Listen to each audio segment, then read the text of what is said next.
attack. We believe that there was a hit, if you will.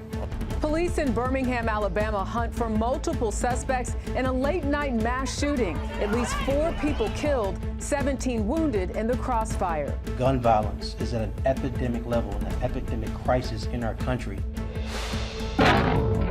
Also tonight, Israel and Hezbollah edge towards full-scale war. I'm Chris Livesay in Tel Aviv as Israel resists yet another barrage of Hezbollah rockets. New CBS polling showing Vice President Harris making gains, but the fight with Trump in battleground states a dead heat. Looming strike, East Coast workers set to idle ports. I'm Tim McNicholas in Jersey City, New Jersey. How a potential strike involving tens of thousands of dock workers could affect the consumer supply chain. And later, it's all aboard in Oregon. We head to a beloved park chugging along for 70 years. I'm Danya Backus in Malala, Oregon, where these small locomotives are taking train enthusiasts of all ages on an unforgettable ride. Why do you keep coming back? Because he loves trains. This is the CBS Weekend News from New York with Jerika Duncan. Good evening, and thank you so much for joining us on this Sunday. We begin tonight in Birmingham, Alabama, site of the nation's latest mass shooting attack. Right now, police are searching for the gunman who opened fire on a group of people, killing at least 4 of them and wounding 17 others. It happened in a neighborhood filled with restaurants and bars, often crowded on weekend nights. CBS's Christiane Benavides is there for us tonight in Birmingham. Christiane, good evening. Jerika, good evening. This is a popular nightlife district. Police say that while these shooters were targeting just a single individual, they indiscriminately opened fire on everyone. The gunfire erupted on a Birmingham street in a neighborhood of restaurants and bars near the city's university. Sounded like about 12 shots of a burst round gun went off. It sounded like 3 rounds at once, and we heard dot, dot, dot, dot, and then we saw a bunch of cops. Police say it was a targeted attack involving multiple shooters, dozens of people caught in the crossfire. That's 21 people whose lives were forever changed. That's 21 families that were, some were destroyed and some were just altered. More than 100 shell casings were recovered from the scene. Investigators say it points to a weapon capable of automatic fire. The mayor saying his city is suffering. Gun violence is at an epidemic level and an epidemic crisis in our country. And unfortunately, the city of Birmingham finds itself, unfortunately, at the tip of that spear. Officials say there have been at least 105 homicides in the city so far this year. Police now seeking help to identify the shooters. The public's assistance is where it's really going to come down to at the end of the day. That's the biggest piece that will expedite this investigation. Police said the intended target of the shooting is believed to be among the dead. Officials also said that they believe that at least one of the shooters had an illegal switch on his weapon, allowing it to be used fully automatic. Jerika? Wow, Christiane Benavides, thank you. Tonight, White House officials say they remain hopeful that the long simmering conflict between Israel and Hezbollah in Lebanon will not explode into an all-out war. But this weekend, new rhetoric and violence is testing that hope. CBS's Chris Livesay is in Tel Aviv with the very latest. Chris? Good evening, Jerika. The Biden administration says it's pushing for a diplomatic solution to end the escalating attacks between Hezbollah and Israel. But judging from the tensions here on the ground, no one seems to be listening. A barrage of Hezbollah rockets and drones shattered the silence over northern Israel early this morning. All of it in response to this. An Israeli strike on Friday in southern Beirut that killed top Hezbollah commander Ibrahim Akil. Given a hero's burial today in the same Hezbollah stronghold where he died. The Israeli military says the war's center of gravity is now moving north, away from Hamas and towards Hezbollah, where ongoing clashes have forced nearly 70,000 Israelis to flee.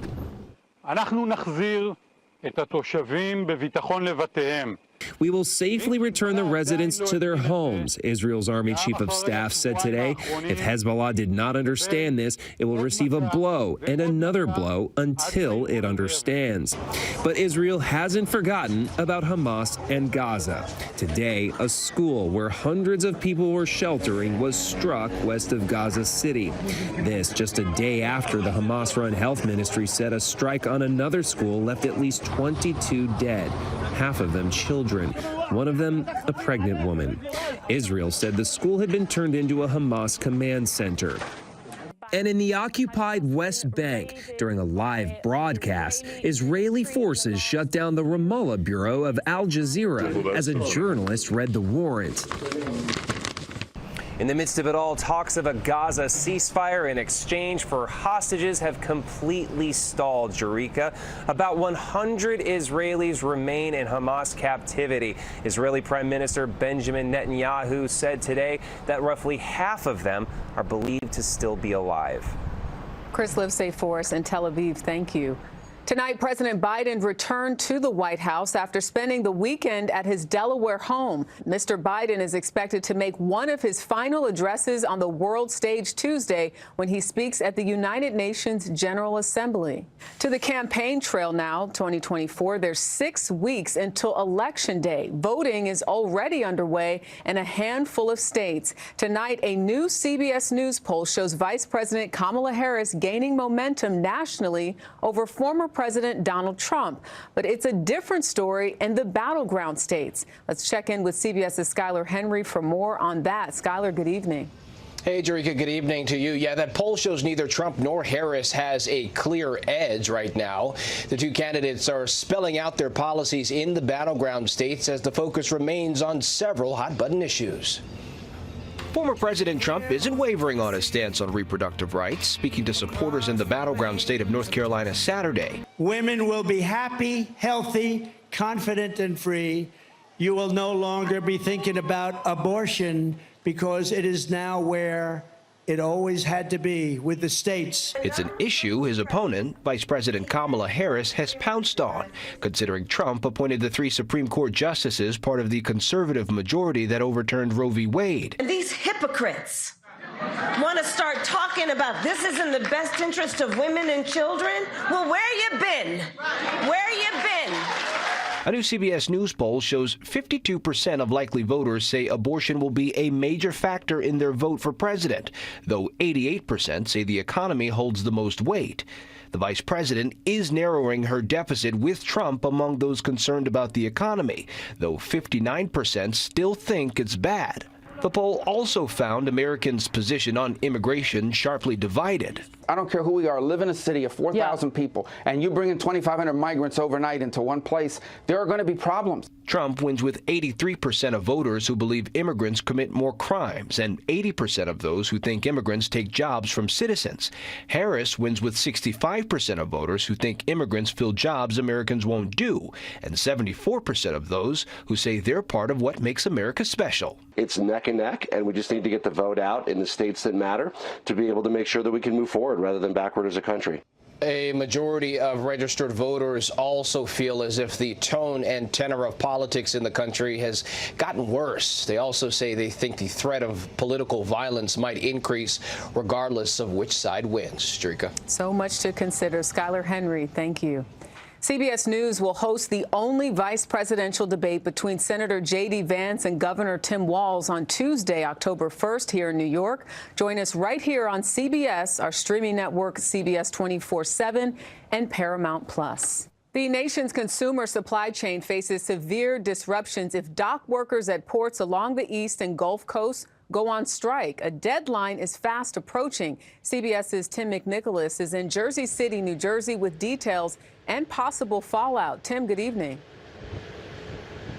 Good evening, Jerika. The U.S. Maritime Alliance has until October 1st to reach a deal with dock workers. And ports like this one in Jersey City, New Jersey, are ramping up work in anticipation of a possible stoppage. Work at some of the busiest ports in North America could soon come to a halt. When my men hit the streets, from Maine to Texas, every single port will lock down.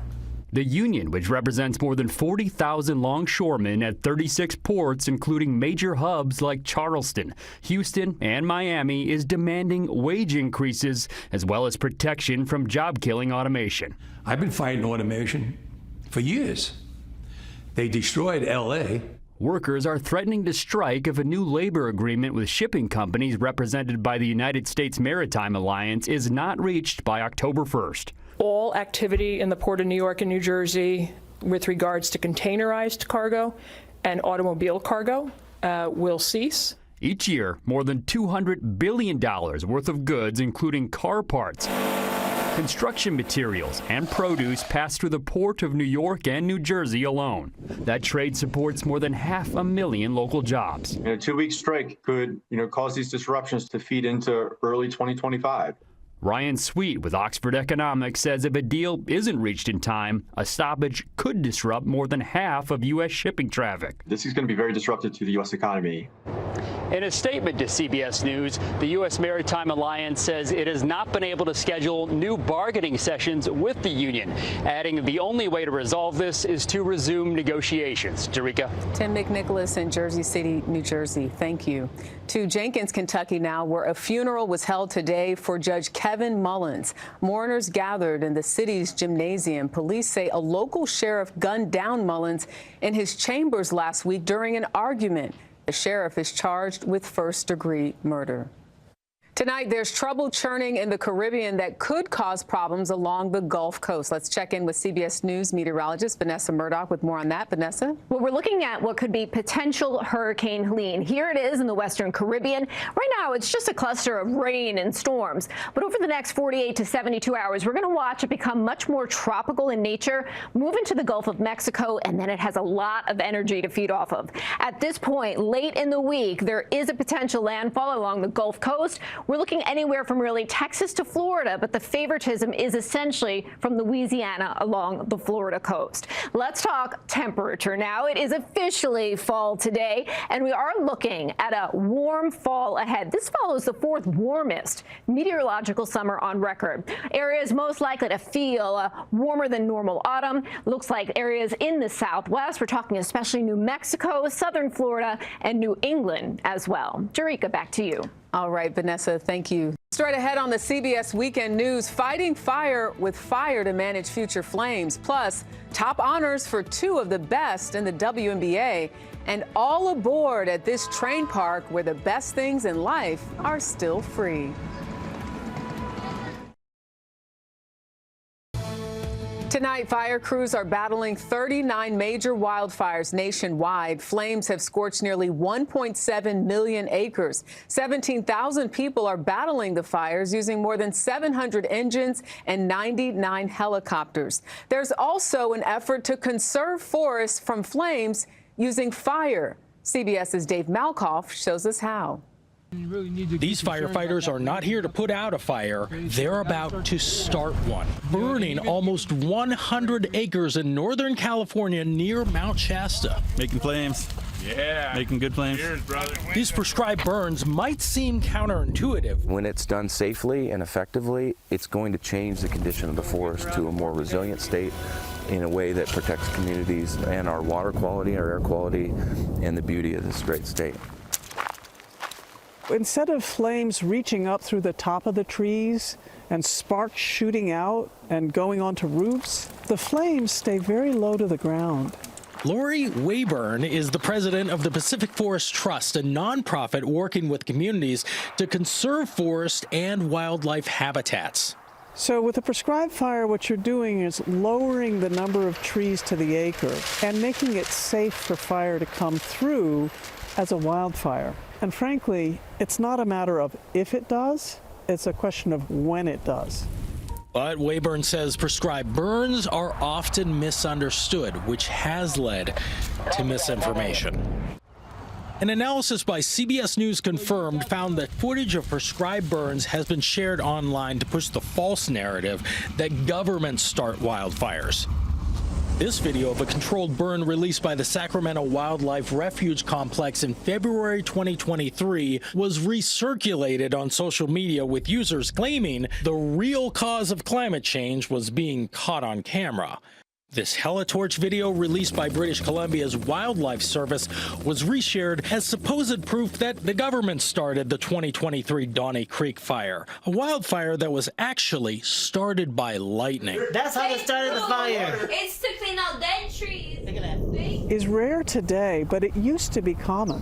The native people who lived here used fire all the time to keep the forest healthy. A study published in June by Science Direct states that prescribed burning can reduce the severity of wildfires by up to 72% compared to untreated areas. You know, the single most important thing we need to do to help people understand the benefits of fire is talk about it. Ensuring our forests and communities not only survive, but thrive. Dave Malkoff, CBS News, McLeod, California.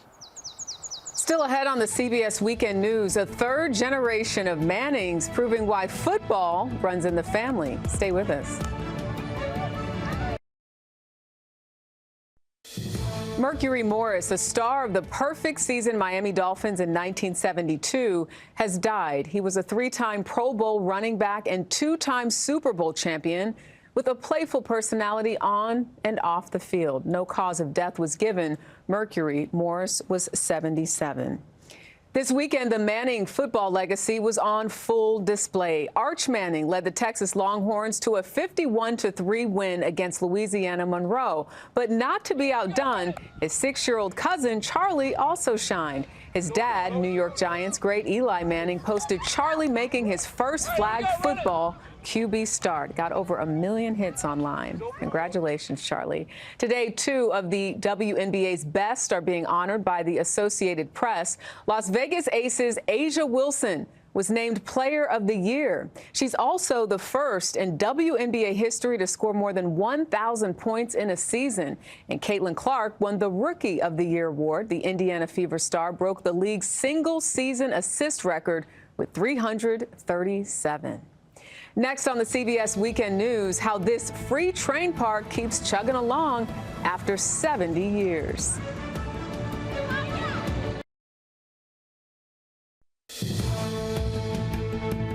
We end tonight in Molalla, Oregon, about 30 miles south of Portland, where the love of locomotives has become a way of life. On any given Sunday, from May through October, many trains provide endless smiles. CBS's Danya Backus takes us along for the ride. It's a Sunday in Molalla, Oregon. And hours before the gates of the Shady Dell Train Park open, these here are just part of the steering. Patrick Dooling, along with dozens of volunteers, fire up the engine of these treasured locomotives.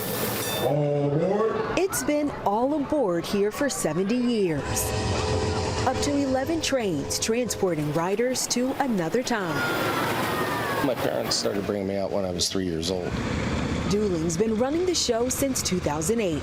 It's kind of fun watching the people stand in the line prior to 11:30. You can definitely see the excitement in the little kids and the grown-up little kids as well. Since 1954, the miniature trains, about an eighth of the size of the full-sized ones, have taken visitors on a ride through the 4-acre park. It was really fun. Why is it fun? Because it's like really long and we go around and see all these cool things. How many times have you been here before? Probably 4. 4? Yeah. Why do you keep coming back? Because he loves trains. That is why. Yeah. The first tracks were put down here by founder Harry Harvey 7 decades ago as a gift to the community. To this day, the trains function entirely on donations, snack stand sales, and the dedicated spirit of volunteers who build and operate them. Dustin Bell has given his time for more than a decade. Look around and see all the kids smiling. All the happy kids, all the laughing, the joy, the families that are brought together. That is why I do it. It's a family affair for Bell, too. His son Donovan also spends his Sundays as a volunteer. How long have you been coming to this train park? About 11 years. 11 years. And how old are you? 11. The whole plan, obviously, is to be here for another 70 years. Putting smiles on faces and upholding a legacy that will be cherished for generations to come. Danya Backus, CBS News, Molalla, Oregon. pretty cool. There's something special about those trains. That's the CBS Weekend News for this Sunday. Thank you so much for watching. I'm Jerika Duncan in New York. Have a great night.